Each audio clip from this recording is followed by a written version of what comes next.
তাহলে স্পষ্ট বোঝা যায় ঈমান না এনে মুসলিম হবার কোনো সুযোগ নাই। কোরআনে কারিমে আল্লাহ রাব্বুল আলামিন কাফের এবং মুশরিকদেরকে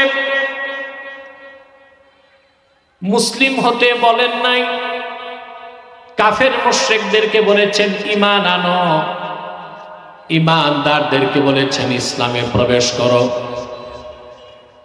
আল্লাহ পাক বলেন ইয়া আইয়ুহাল্লাযীনা আমানু দুখুলু ফিস-সিলমি কাফা ওয়া লা তাত্তাবি'ু খুতুওয়াতিশ শাইতান ইন্নাহু লাকুম আদুউম মুবিন।